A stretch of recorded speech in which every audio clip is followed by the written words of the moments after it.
Hello everyone and welcome to another Film Finance Q&A with Slated's executive producer team. We are here every week on Tuesdays at 1 o'clock p.m. Pacific time. And our conversations in this room are really about everything related to getting movies made. So that ranges from development, packaging on the one end, to sales and distribution on the other, and of course how to assemble financing for your project. Now our goal in these sessions is to be as helpful as possible to any filmmaker who has a question.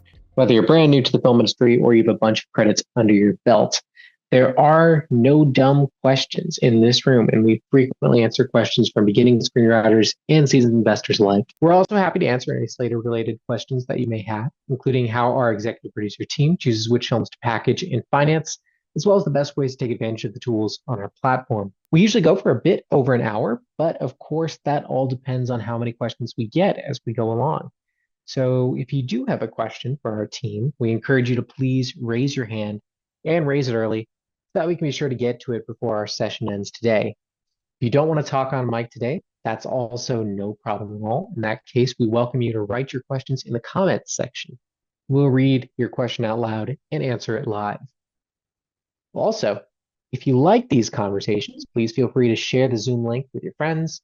You can also check out recordings of our prior meetings, conversations with filmmakers, and more at our YouTube channel, which I think can be accessed at the link at Slated.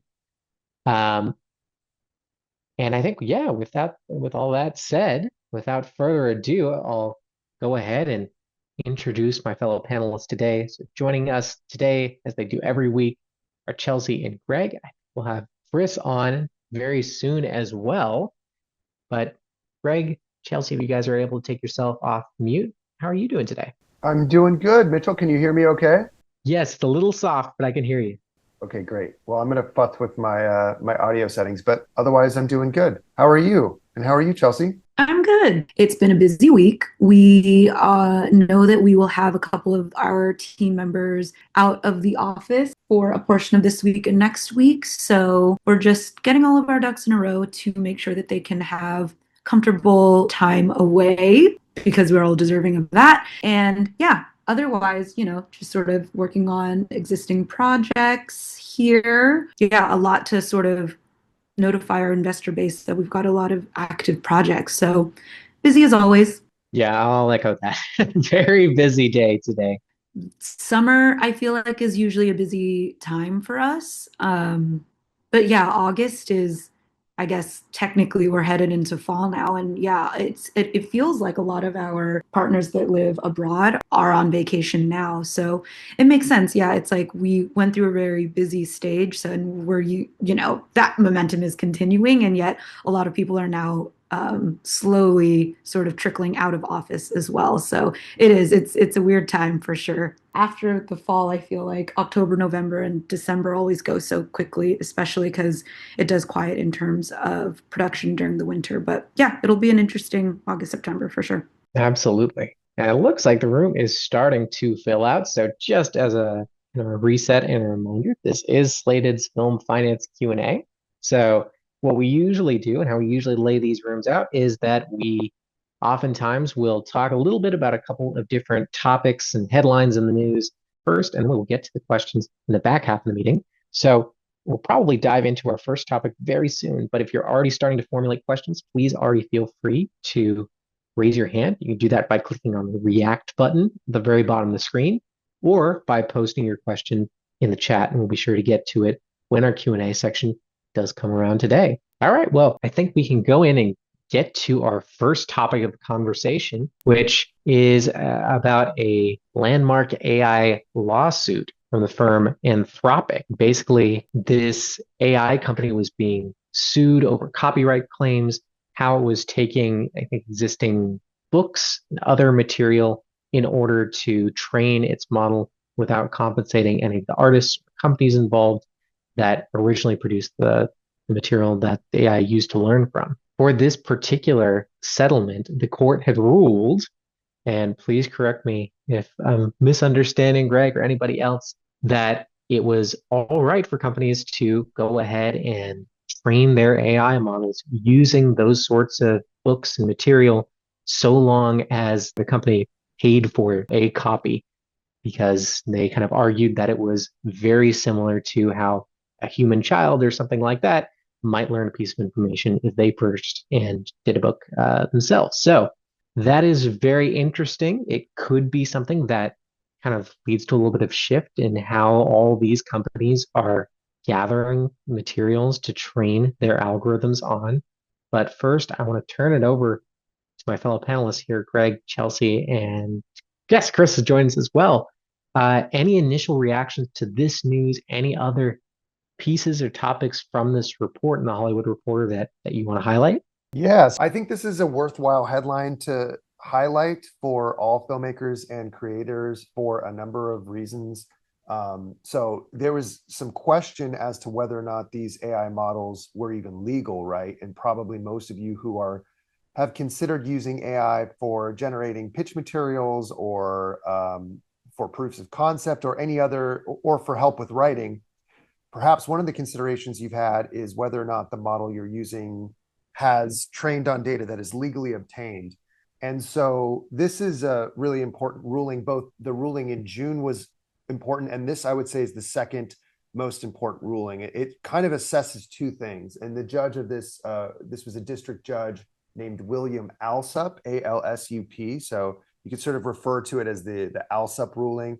But basically what he said is that it's okay for these companies who are building these large language models to train on other people's works, so long as those authors are compensated in terms of purchasing a copy of the work. So it's not like you have to go to each individual author and say, hey, can I license your book so that I can build a model off of it? Obviously, they're using tens of millions of data points and IP sources to train the model. So that wouldn't be sustainable from a cost perspective for these new AI models. But that company, in this case, Anthropic, who is responsible for building Claude, which powers a lot of the products and startups that you're seeing out there in the market now, they have to at least have purchased one copy of each of these authors' books.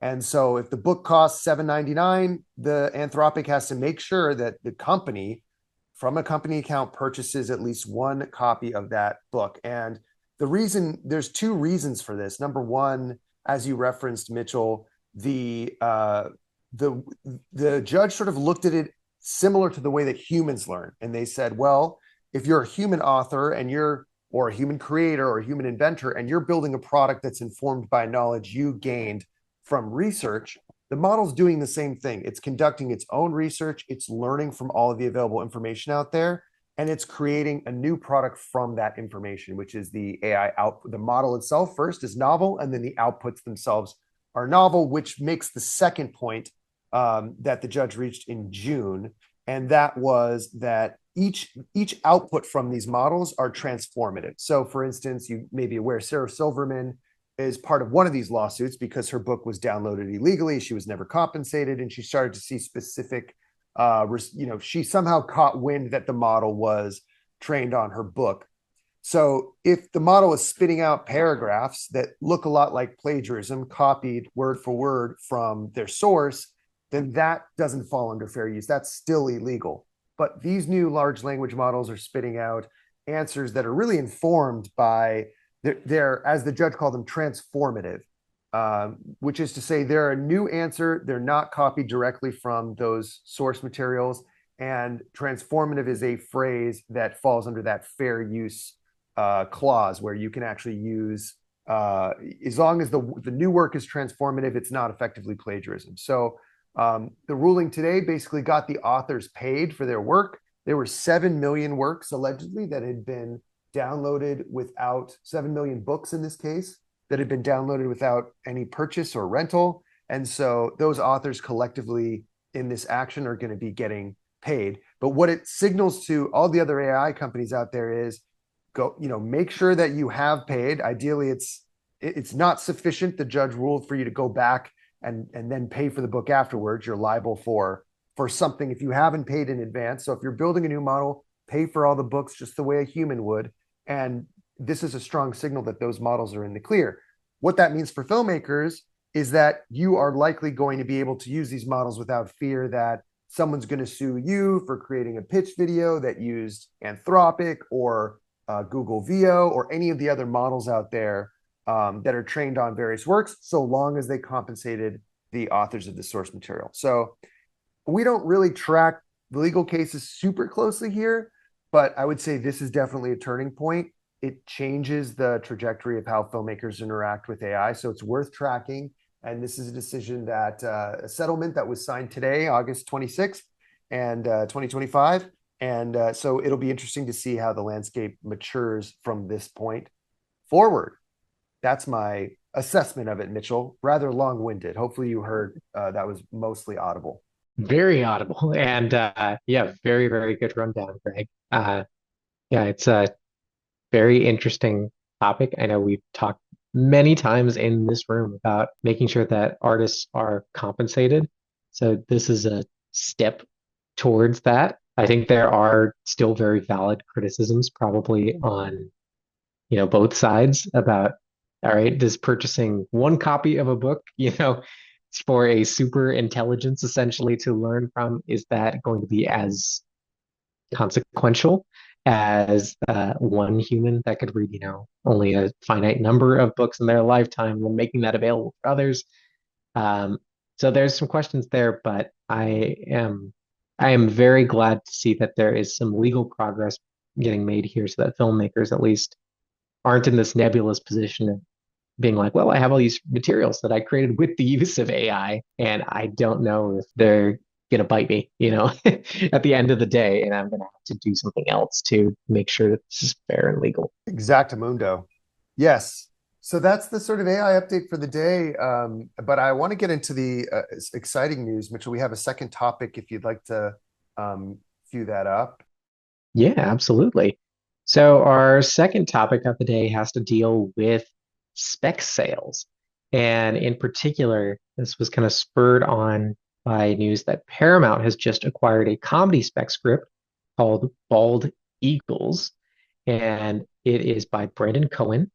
And there are sources that say that this particular acquisition was made in the seven figures mark, which is obviously pretty consequential. We've talked a little bit in this room before about a number of spec sales that have been happening over this past year. Seeing another one over here is another indicator that perhaps spec sales are on the rise, but I probably will turn this over. Chris, if you are in a spot where you can take yourself off mute. I know you are the guru in all things spec sales. Yeah, thank you, Mitchell. Everyone is very excited about the spec market, which has been showing some very healthy signs this summer, with 8 sales so far just in August, including this $1 million purchase price for a comedy script, Bald Eagles. And that's very exciting because compared to the previous years, the closest comparison goes back to 2017. And since then, obviously during COVID, there was a lull. But even as the market picked back up, and even with exciting high figure sales last year, it just hasn't been at this volume so far. So last year by August, there had been 14 sales. And this year there have been 19. But specifically the fact that in August alone, there were 8 sales seems to have been kind of set everyone talking, and by big studios. So that is exciting. And people seem to think that the success of Sinners and Weapons, which were original spec scripts that did not come from other IP and were their own thing, and the fact that they had such big success seems to have indicated to studios that they can risk and go for original feature scripts. And so that seems to be one of the reasons. The slowdown in the TV market seems to be another reason that maybe agents and managers are pushing writers towards features so that there's more material.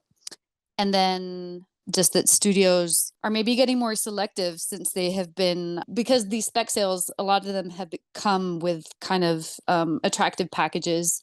And so that could be something that's going on as well, that studios are looking at scripts that are already written, that already have some kind of packaging, and seeing that that is a viable path to a success hit. So to highlight a few spec scripts from the August sales, let's see, there was Bald Eagles, which is a workplace comedy and was acquired by Paramount in the highest deal of the year so far, and which marks the second spec sale for the same writer, who was previously, he was a writer for a Disney Channel series, so he hadn't had any feature scripts picked up, and this year he got two. So that was noteworthy. Another pretty good year sale for Brandon Cohen. Right. That's Apparently, awesome. I hope read he's that he taking- had kind of a dramatic year because he had premature twins. And so he's been a struggling writer for a while. And then this year was especially hard. And both specs that he wrote were comedies. So, which is interesting. He kind of channeled all his, I don't know, he was able to write comedies in the midst of kind of personal turmoil, but that, yeah, great news for him. And another sale that got a lot of buzz is with The Eighth Pick, which is a spec script about Kobe Bryant, his NBA draft in 1996. And it's described as kind of Social Network meets Moneyball, and was acquired by Warner Brothers. Another spec is called, these are all from August, Fixation, which is an erotic thriller that is going to be produced by Bruna Papandrea, who produced, the same team that produced Gone Girl, and is written by two female writers. And it looks like they were writers for CSI, and it looks like this is their first feature sale. And then The Pirate, which is an action film acquired by Amazon MGM and has Jason Momoa attached. And another spec sale that's also got an actor attached is called The Survival List, which is Blake Lively, is a rom-com, and is Blake Lively's first move after all the drama from these past few years. And that was acquired by Lionsgate. And the other kind of noteworthy one was a comedy called This Could Be Our Night, which is kind of a super bad, book smart kind of film, acquired by Sony Pictures, and which was a preemptive pickup, which means that it never went out to other studios. And there are a few of these films had that same situation where the one studio swooped in and bought it off the bat. And two more. Tyrant, which is a high-stakes thriller in the vein of Whiplash that is set in the fine dining world. I like that logline. Acquired by Amazon MGM. And I think that's it. I think those were the 8 spec sales. There's a bit of variety. Several of them are comedies, which is interesting. And the erotic thriller seems to be kind of on the rise as well, which is another interesting bit about Fixation. There might have been one more. That was just August, right? That's just August. Yeah, all of these in August. Yeah. Well, that's really good news. I mean, 8 spec sales in 1 month is pretty is a return to, I wouldn't say normal, because the spec market has been so subdued for so long, but it's definitely a return to maybe more of the sort of golden years of spec screenplays. And for those of you who haven't, maybe haven't heard that phrase before, or kind of have a sense what it means, spec script is really just a screenplay that a writer wrote on their own. You don't hear about it a lot because writers, it's so rare that a studio will purchase the rights to an original screenplay. At least it has been somewhat rare in the last couple of years. And Chris, I haven't tallied up the annual totals in a while, but I remember the heyday being, well over 100, close to 150 spec sales per year. But I think the last few years, it was closer to like 45 or 60. Is that your sense of it too? No, and even lower. I mean, 21. um, in the 20s for during the COVID years or less. Very low. I mean, I've got 21 for 2024, 18 in 2022, 10 in 2023.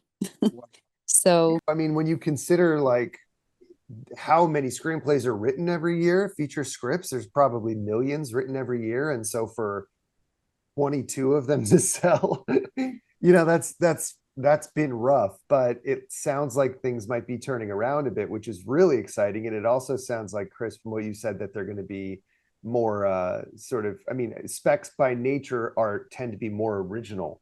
So that's cool.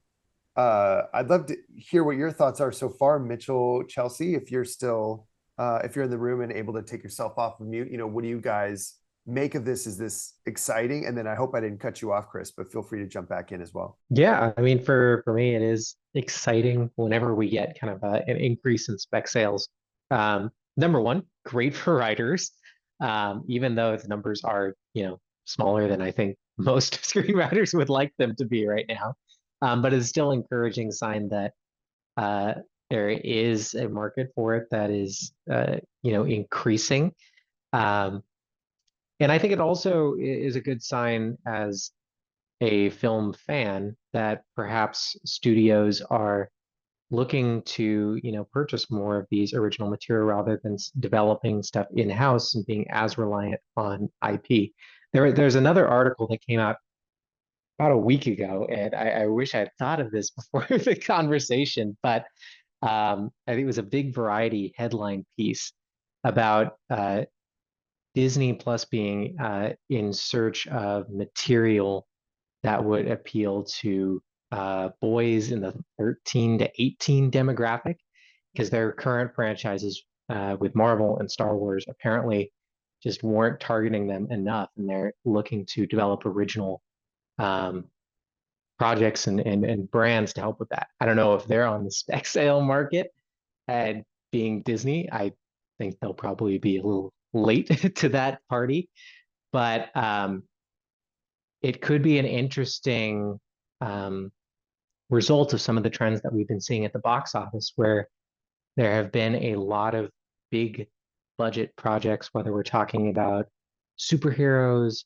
or other material just this summer, to say nothing of the past year, that have been hundreds of millions of dollars for production budgets and just have not been making nearly as much as the company really wanted to at the box office. So, for as a film fan and somebody who really loves to champion original films that are, not attached to the same 30 franchises that probably everybody could name, off the top of their head. I am hopeful, and I am excited to see if this trend persists and is actually going to go the distance, go through development, and result in more original films actually coming to the theater. Well, and me too. I'm also excited about it, and that's very interesting about Disney sort of almost putting out an open writing assignment sort of call to a specific demographic. I've never heard of that, and it's just it's maybe further evidence of how in flux the business is right now. People are trying all kinds of things and throwing a lot of stuff against the wall. And now that all the streamers are profitable, in some ways, the development stakes feel a little bit, and they're not making as much, the development stakes feel a little bit lower. They can just sort of keep riding and wait for the next one of their new titles to become the hit that, maybe not K-pop Demon Hunters level, but it seems like every month there's breaking news that there's a new most watched film ever on Netflix. And it seems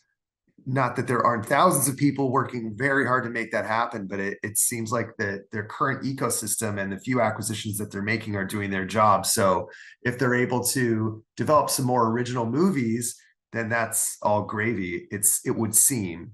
And I think this is, oftentimes when you see bumps like this in any market, but especially in entertainment, there's multiple factors. So, obviously streamers being profitable, Chris and Mitchell mentioned Sinners.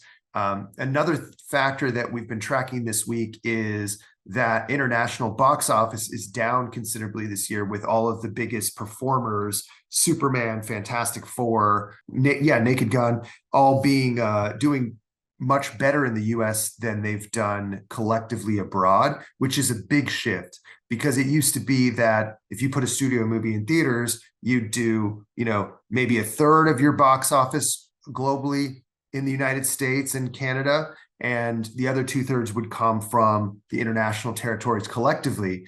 But now that all of these other countries have developed their own entertainment systems for local language content, they're really not, and some would argue that the recent political shift in America, it has also caused people to sour on American content and American products.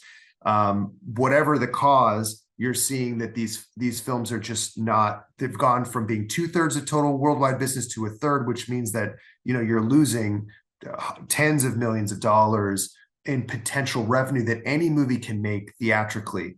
But I think the reason that is connected to the shift we're talking about here is that potentially it frees up filmmakers and frees up studios to not make these mass manufactured products to please all audiences everywhere in every country in every language, right? That's been what studio movies have been. They're tentpole, they're broad, and they're intended to be, as funny for somebody in Italy as a viewer in China, as a viewer in South Korea, as a viewer in Mexico, and not necessarily sort of for specific to viewers in America. And it's been the job of A24 and Neon and Mubi to make the content that is weird and interesting to Americans and challenging for Americans, and sometimes also breaks out internationally.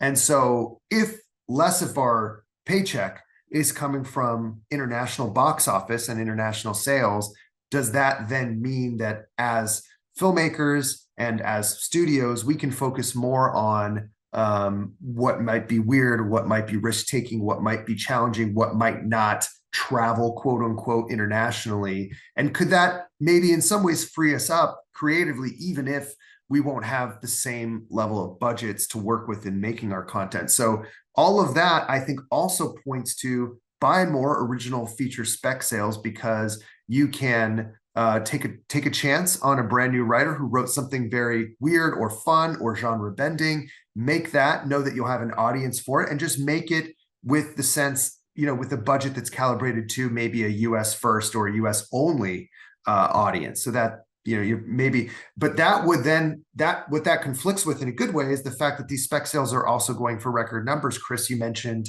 that this Brandon Cohen script, Bald Eagle, sold for over $1 million. And that used to be pretty rare. So now, if you count back to October, we had a couple of $2 million spec sales. Now we have $1 million spec sales. So, in the last 12 months, the sales numbers themselves have gone up. And so that's really exciting. It means that studios will pay for original content that may only serve their US audience and may be made for a fraction of what a studio movie used to be made for. But they're willing to do it because that's where that original content is coming from. So that's exciting. Chelsea, I'd love to hear your thoughts on any angle of this, whether it's your reaction to the spec sales going up, what you think this could mean, or how you feel about the sort of creative freedom element of serving a US audience. Yeah, I think it's cool and interesting that a lot of these spec sales, which I had not actually looked at prior to today, Chris, so thank you for surfacing those, are comedies. Because, like you say, perhaps it is a reflection of the decline of international grosses. I think comedies are historically or notoriously sort of known for not traveling. Comedy is just so specific to a specific place sometimes that it's really difficult to translate overseas. And yeah, so it's nice to see that, we might be seeing a resurgence of larger, bigger comedies. I know that I just saw a couple of them recently. I actually just saw the re-release of 40-Year-Old Virgin in theaters for the first time. I'd not seen it before, which I found to be hilarious. So wow, see that on the horizon. I know. Say more about that. So you saw 40-Year-Old Virgin for the first time. First question is like, does it age? How does it age? I thought that it would have aged more poorly. I thought that there would be more off-color jokes than there are. I think that it holds up pretty well, actually. Um, Nothing too offensive. I think that, the reason perhaps why is that Steve Carell's character is actually very endearing. I wasn't expecting that. I'm not. I don't know why. I thought that I would find it a little bit obnoxious. Perhaps that's why I held off on seeing it for so long. But I really enjoyed it. I thought that it was just hilarious, and he gives a very good performance in it. But I'll go back to saying too that as much as I think that this sort of non-reliance on foreign sales might free up people to write, weirder things, more unique stories. I do think that there has been sort of like a little bit of a cultural change where, in the past, I feel like it was more, people tried to write things that felt more broad because they wanted to appeal to as broad an audience as possible, which was smart in its own way. But I do think that now a lot of audiences sort of are looking for more unique to a culture, let's say, subject matter. So like, things like Parasite, for example, like that is a very Korean film, and yet it was quite broadly acclaimed, right? Like people enjoyed sort of seeing that type of film, that sort of cinema, that culture represented. The same could be said with like other sort of bigger cultural hits, like, or that don't feel necessarily American. The one that is coming to mind, although I have not seen it, is RRR. It was like a huge, I think it was Indian, like action film that I think, kind of went viral for the insanity of it. Even things like Everything Everywhere All at Once, Crazy Rich Asians, things like that. I'm Asian, so a lot of Asian examples are coming to mind.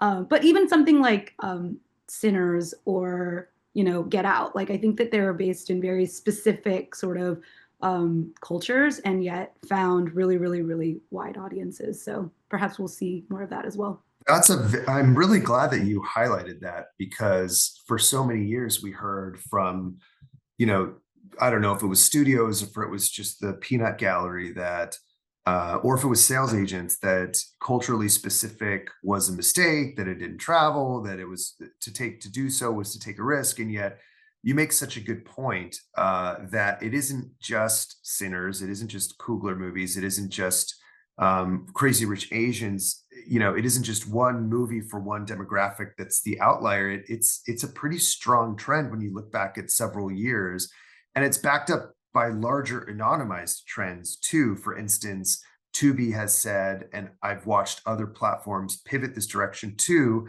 that a lot of their viewership is African American, and they've gone out of their way to advertise to the African American community, to acquire African American made content, starring content, and channels, and to acquire channels as well. And I think that is, I mean, if that doesn't put their money where their mouth is and say like, look, it serves Tubi as the world's leading AVOD platform next to YouTube to do this financially, right? So that means that there's an audience for it.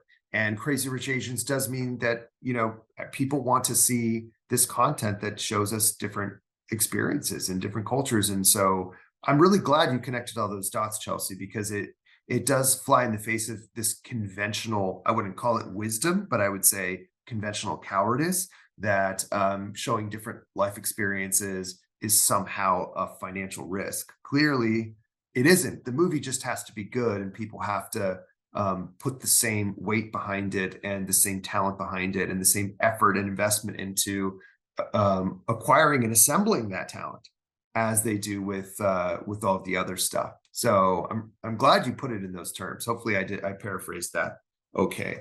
But Chris, I'd love to come back to you before we switch over to the Q&A. Were there any other topics you wanted to touch on in the way of the spec sale headline? Any points you wanted to add as we start to wrap up this section? No, well, just to add a bit of nuance, even though people are crediting Sinners and also more recently Weapons, but especially Sinners for this boom, the spec sales this year do not represent kind of diverse stories. So even though we're talking about like culturally specific stories, the spec sales aren't quite there yet. Like, yes, some of them are comedies, but a lot of them are thrillers, rom-coms, comedies that are kind of in the same kind of generic American. And I don't mean to be offensive. I'm just saying they don't have that specificity that we've just been talking about that might appeal to broader audiences. So I find this interesting, and hopefully we'll get there. Hopefully this is just the beginning, and studios will go hunting for those super specific stories. But a lot of the writers who've sold scripts have been, white men and some white women. But there isn't quite the diversity and array of experiences that would maybe fit in with this idea that really kind of specific and diverse stories are what studios are looking for. Yeah, well, it's nuanced, isn't it? And so, like, I think where the dots got connected or the threads got intertwined is that original spec screenplays tend to be original stories. That doesn't necessarily mean that the original stories that studios are curating and choosing to acquire are original stories from diverse perspectives. So that would be yet another example of studios sort of ignoring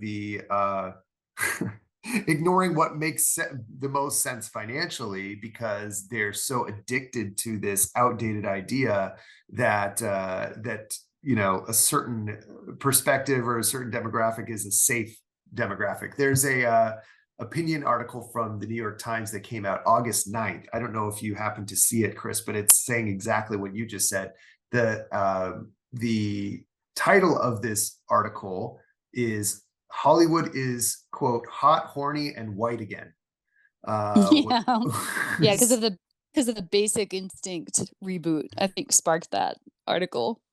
Exactly. Yeah. So, yeah, do you remember the details from that spec sale? I have it pulled up so I can kind of comb through it real quick, or you might know off the top of your head. No, but I think it's not been the only one this year where an older writer who was around and sold scripts in the 90s has sold a script this year.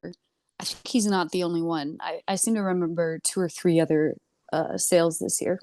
But basically the writer has been kind of commissioned to write a Basic Instinct reboot. And I believe he's in his late 70s or 80s. But yeah, just what everybody wants add? to see. I mean, right. Give me a break. Give me a break. I mean, I wish them well, but give me a break. The last thing that I want to see is a Basic Instinct reboot. I mean, who is excited to see that? I'm sorry. I mean, it's from my perspective here in Spain, I feel, and I don't represent kind of, I'm a filmmaker, I'm into movies, so I don't represent kind of the broader movie going audience, but I'm used to watching niche movies that are very culturally specific. And so actually American films that are not the blockbusters, kind of generic, diluted to appeal to, Chinese audiences. And those actually do really well with crowds, and it's something that people expect. And I think that's interesting that maybe maybe it's not the same for American audiences. American audiences have a harder time watching things with subtitles, but that's not true, as witnessed by like the K-drama boom and C-drama boom, and I don't know, telenovelas. Like Americans are used to watching content in other languages, but so I just find this mentality kind of really perplexing. Same. Yeah. Very interesting. Well, that was a robust conversation. Good points, Chris and Chelsea. Mitchell, do you have a last word on this topic? Any final sort of ruminations, reflections, or additions? And then with it's about 1:48. So after we wrap this up, will probably be a good time to get into Q&A. But first, Mitchell, anything to add to this as we've covered it so far? Not a whole lot. I mean, it's yeah, really, really great points raised all around. And yeah, I think the American dichotomy between kind of saying that we don't want to watch certain things and then actually like watching like K-dramas and stuff, it is a weird one to behold. I know this past weekend at the box office, we didn't delve into this story, but Neja 2, which is one of the highest grossing movies of all time, predominantly made most of its money in China, had an English language re-release with a dubbed cast and stuff, I think through A24. And that just came out this weekend and had something like, I think, $3-ish million at the box office in domestically. So not a huge splash, which is interesting given just how apparently popular and very, very well received this project is internationally. It is something that I would love to see more American distributors and stuff taking chances on international films, foreign language films, whether they're dubbed or not. But yeah, it's I think tough to get into the mind of the American consumer and see what they actually want to watch, what they will pay to watch, what they will stream to watch. There's a difference between the two, and yeah, how kind of an international piece fits into it. Well said. Yeah, I don't know that I would see that I'm the audience for a Neja 2 English dubbed theatrical release. But 3 million is nothing to sneeze at. I mean, it all depends on how much they paid for the rights, I guess, to release that in the US. So, and what the revenue share is and all that. So that's interesting. Well, so what do you think, Mitchell? Should we open it up for questions? I think so. So if you have a question, you can post it in the chat, or you can click on that react button at the very bottom of the screen to raise your hand, and we'll do our best to call on you. You can take yourself off mute and talk about what's on your mind today. Also we always try to bring the headlines, make them as relevant as we can to filmmakers here. So for those of you who might be feeling like the headlines are sort of divorced from your day-to-day as filmmakers, I mean, I think what it may hopefully mean is that original stories are more embraced, whatever experience they're portraying, and that is a good thing for a platform like Slated, whose job it is really to get original independent films made. And I should shout out the team up here who has executive produced over 70 films that have been submitted through the Slated platform since the film finance department was launched in mid 2025. So I guess we've just passed our 10-year anniversary from the film finance department. And so, that was hard. They say it takes a long time to get movies made, and all these spec sales that we're talking about right now, it's going to be probably 3 years before they're in theaters. And so we're really not going to see the effects of these trends for a little while. And so it's all the more impressive that, the EP team up here was able to get 70 movies in the door and out the door over this period of time, and to focus really on independent films. So I'm sort of curious, Chelsea, in terms of, are there any trends you can bring to us from the front lines of film finance and film packaging in terms of original content? Like, Do you feel, as you and Mitchell and the rest of the EP team are sending projects out for financing, that a hooky original logline helps? And I should say cast being equal, because I know that cast is always the first biggest draw, but do you feel like having something avant-garde and original is of benefit from the independent film finance side of things? For sure. I think it's, just like any other marketplace, it can become oversaturated. There are a lot of films floating around in the ether. And so when you have something really unique story-wise, I think that it really does a lot to sort of bring you to the forefront of people's attention, because people see a lot of the same, and anything new is going to sort of draw their attention. But I also think that's also going to help you. I know that you said assuming that cast is all the same, but I think that story is really going to, a unique story is going to help you attract a higher level cast, because I think the best actors are sort of looking to work on films that are unique and provide sort of a fun and different role for them to play. They don't want to sort of continue doing the same old, same old. They want to dive into something that is, more meaty and unique. So I think, it's always going to help you in pretty much every case to have something that is unique. Of course, there's something to be said of having, a classic on your hands. But I think in those cases, in every case, but especially in those cases, the script has to be really, really, really exceptional in order to stand out. Well, that's really interesting. So I guess having original content does help with financing, because it helps with cast, with drawing artists who want to do interesting work, and having great cast is helpful with financing. Is that saying it correctly? Or Yeah, I'd say so. I think, the ability to get financing largely in independent film, largely on who you can sort of get as your two leads.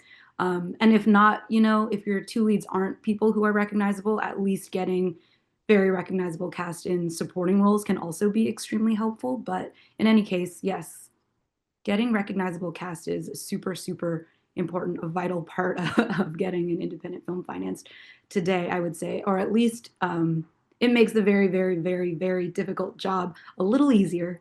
that makes all the sense in the world. I see a question in the comments, Mitchell, which I'm probably going to, maybe I'll read it and flip it over to you. It comes to us from Barry, who is saying, how can he get his film in front of the finance department?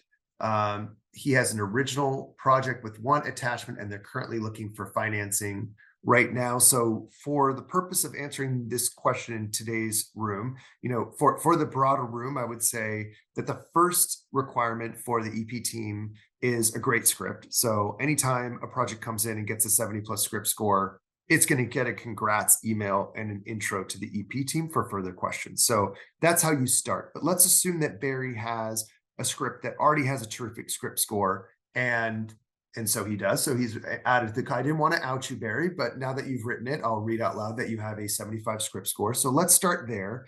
Barry has a project with a 75 script score. So what are some of the other things talk to me about the two different tiers of EP support, Mitchell? Like, what are the things that the EP team considers as far as being ready for investors? And then if those things aren't yet in place, what are options to get them in place so that a film could potentially be ready for EP VIP? So what are the two levels there, and talk to us about how that works, if you don't mind. Yeah, absolutely. So the first level, and the one that I think most people are probably familiar with on the site, is our EP services, which is essentially our film finance team, where we take projects out, we send them directly to financiers. For that, as Greg mentioned, the number one requirement that we have, among a couple of others that I will detail, is that you have that 75 script score.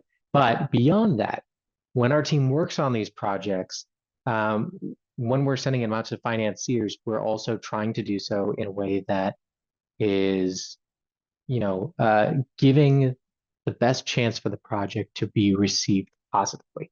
So what that means is that there's some projects that are 75 plus script scores, and I'm not speaking directly to this project in particular, but there are projects out there that have 75 plus script scores that may not be yet ready to go out to financiers, aka, if we sent them out to financiers, they wouldn't get much response because of one of the few things.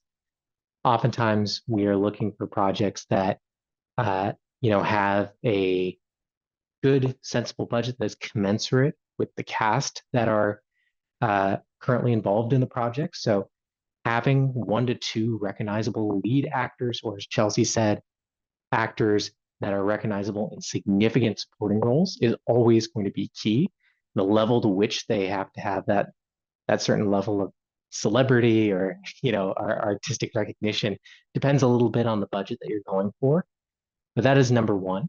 Number two, we also want to take a look to make sure that projects are responsibly budgeted.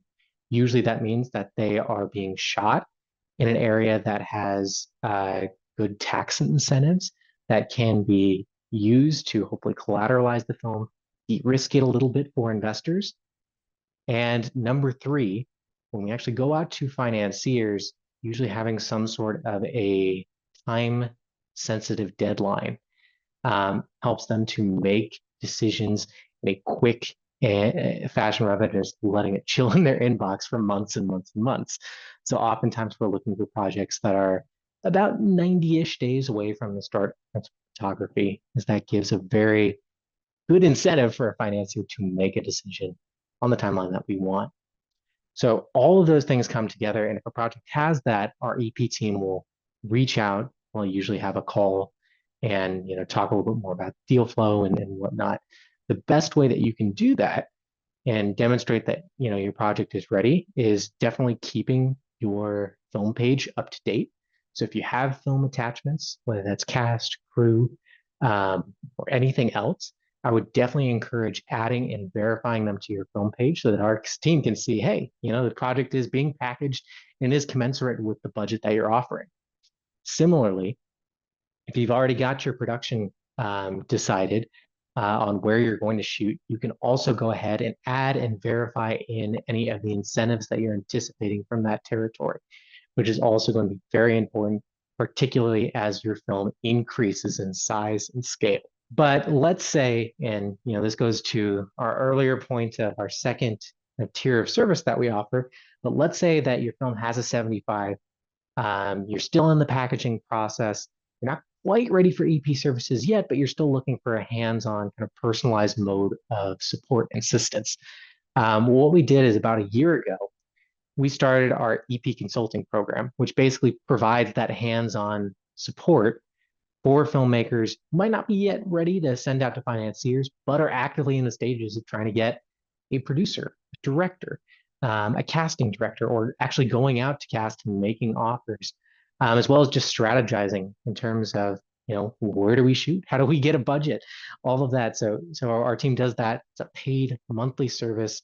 I'll go ahead and post details in chat if that is interesting to anybody in the room here, but you can go ahead and click to find out more about that service. Always happy to do quick calls about it as well to answer any questions. But the headlines for it is that, again, it's a paid monthly service. There are no minimum script score requirements on it. That's because many times we also help to develop scripts. And yeah, we usually just try to work with filmmakers as much as we can so that we can package the package the project, pardon me, in an intelligent way. So that when you're ready, you're getting close to production, when you're ready to take it out to financiers, they'll have the best possible chance of having that positive response that you're so seeking. And yeah, various times our EP service team can also, hopefully jump on at that point and also help to send them around. One caveat I will mention, for EP consulting is obviously never a guarantee that your project gets financed. That's because the space is so hard. And every single film we make, it's always pushing a rock uphill. But we've found, over the course of 70 films that we've helped over the years, that there's best practices and processes that really help a film to stand out in the best possible way and just kind of raise your chances that this is a project that investors can engage with. And at the end of the day, that will hopefully result in, the best possible chances of recruitment, which is always great for both investors and filmmakers. A lot of stuff in that explanation. So I'm sorry, So I'm a little helpful. long-winded, No, that was yeah. very articulate and very succinct and very helpful. Thank you so much, Mitchell. And I'll just add, having watched Mitchell run the consulting business for over a year now, it's super impressive. And while, he says there are no guarantees, and of course that's true with all filmmaking, whether it's Mitchell helping you or CIA Media Finance or whatever, there's never a guarantee. And yet, I think from an anecdotal perspective, in my personal opinion, it's 10xing your chances of getting a movie made, whatever those odds were before, by having somebody experienced who's seen films through all different stages, has boarded films from the script stage to the post stage, sort of guide you and be able to share what they've seen is invaluable for those who are really serious about getting a movie made and are undaunted by the amount of time and effort that it takes to get a movie made and to have it be successful. It's invaluable. I got an email yesterday I got several emails from filmmakers yesterday, but I got one email from a filmmaker who, it's not uncommon to have questions from filmmakers that are predicated on, I wouldn't say misinformation, but sometimes like a myth about the film industry that maybe it was true once, or maybe it was never true. And it's just a myth that's perpetuated out there on the internet. And somebody said to me, are you going to tell them, that isn't, that the premise of the question is entirely false? And I was like, I don't really, it sort of depends. They didn't ask me that question, right? They didn't ask me, is this a valid way to get movies made? And I don't want to be mean, but it's helpful. So I'll answer the actual question that they asked with the best information I have. But it's really helpful when filmmakers come to you and ask the question, is this how it works? What have you seen? That it really empowers, I think, as executive producers, this team to provide best information and all the data and really help give each project its best chances. So EP Consulting is really that channel for filmmakers who maybe don't have that full package that Mitchell described, or may not be able to check all those boxes that financiers are looking for, to say like, hey, we're coming to you. Like, what have you learned, and how can I enhance my odds of getting this made and getting it made successfully, so that after we finish this first movie, we'll have a shot at getting financing maybe a little bit easier for the second one. And we did an interview with the film last week called The Matriarch. That filmmaker is Jaden Crichton. That's up on our YouTube channel. And that's a filmmaker who's in a really strong position for his second film because he did everything right on the first film. No, he didn't have big names in his cast, but he made the movie for a budget that makes sense. And now he's on the cusp of being profitable on his first movie.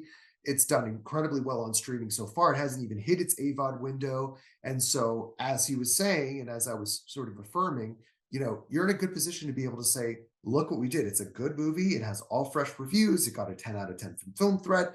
It's about to be profitable. Jaden's going to be in a good position to make that second movie, and hopefully that third and that fourth and that fifth. So I think that's a bit of the wisdom that Mitchell brings to bear through EP Consulting. And it's a month-to-month service. So filmmakers can sign up for just 1 month if they want and get a couple of phone calls and emails if that's what they're looking for. They can do it more on an ongoing basis. But I was, as I've said many times in this room, I was wary of a pay for EP support product 2 years ago when it was pitched to us to launch, because I didn't see many good ethical examples of it out there. But Mitchell has built just that. It is helpful, it is ethical, it is packed full of great information.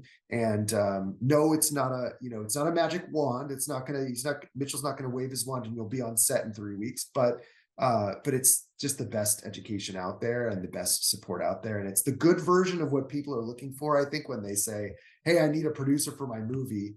It's like, oftentimes you attach someone or you option a script and then they proceed to promptly do nothing for a period of 18 months until the option expires or the attachment agreement expires.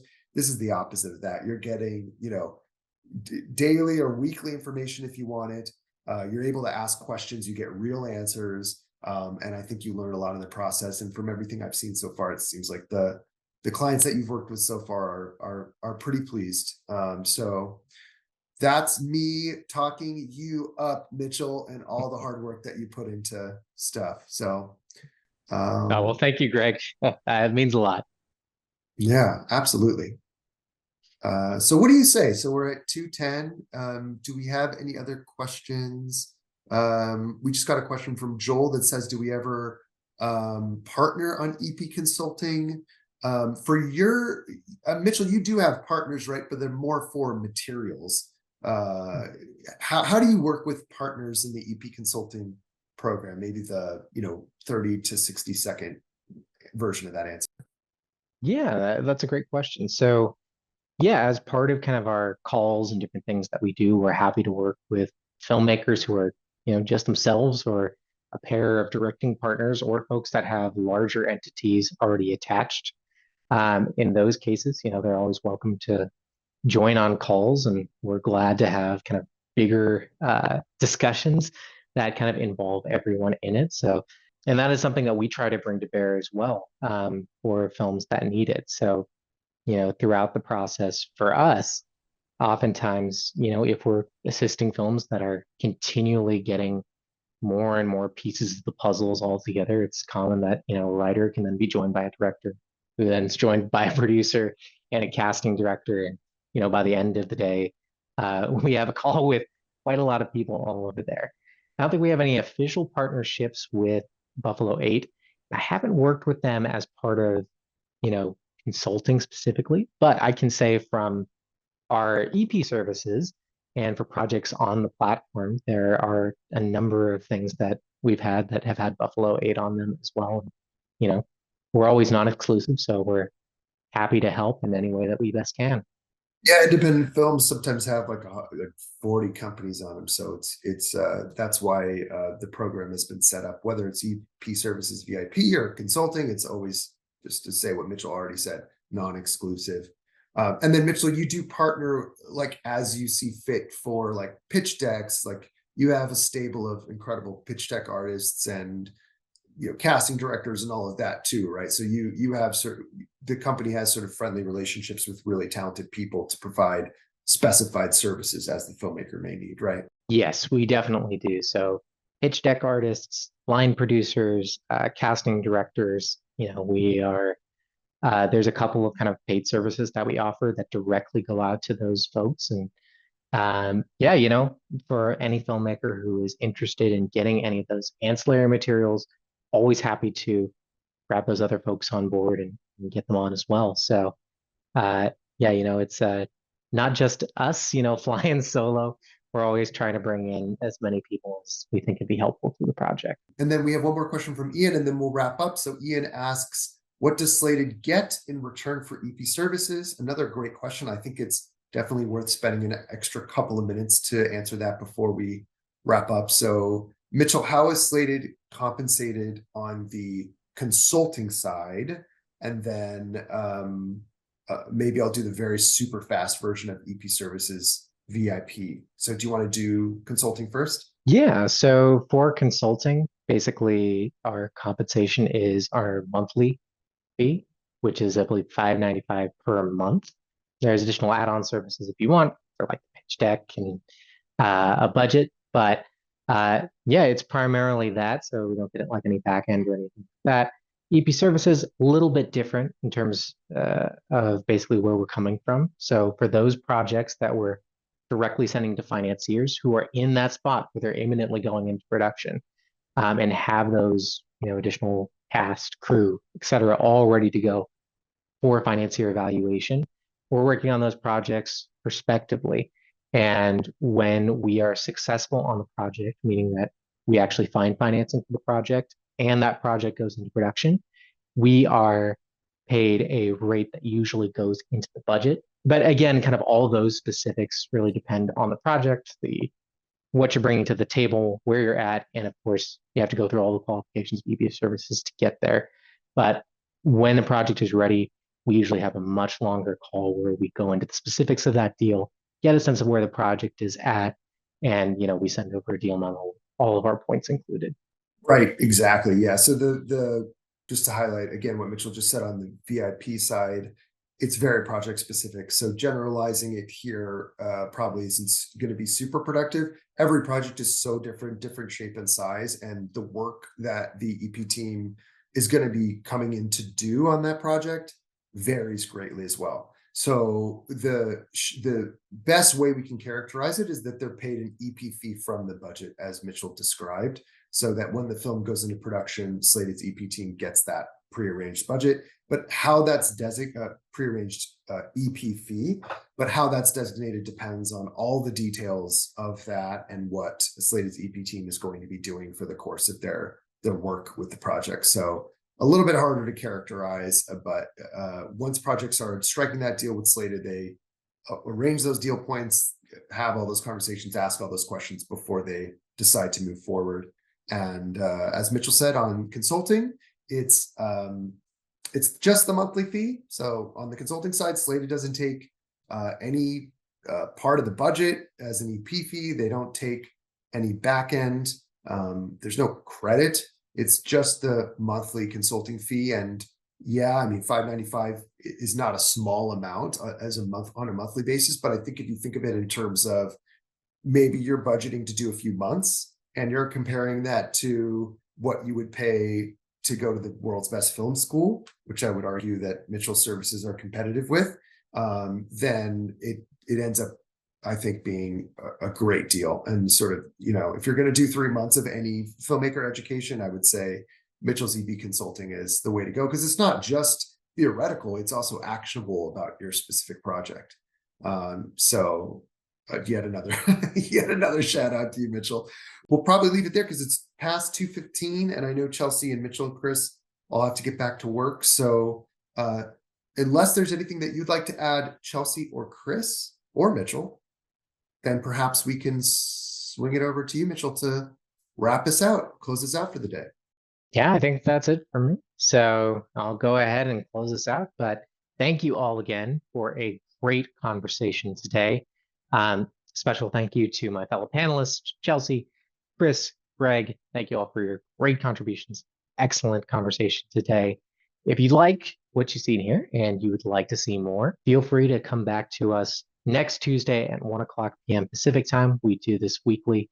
We'll be coming back from Labor Day, so it'll be a busy week then, but I'm sure we'll be carving out that time to do this. If you have any questions that we didn't get to today, or you're still kind of formulating in your head, feel free to ask those questions there. For any more pressing concerns, you can also go ahead and get to slated.com, sign up, and become a member. And you can also ask any pressing questions to our help desk, and we'll do our best to get you situated. For anybody who is interested in consulting, wants to hear more, put the link in the chat over there. You can go ahead, click on it, and if you're interested, or if you have any other questions specifically about that, we're always happy to schedule a call to talk a little bit more about those services. All right, well, without further ado, I think that's about it for this room. So thank you all again for a great conversation today. We'll be back next week. Until then, have a great rest of the week. Good to talk to everyone.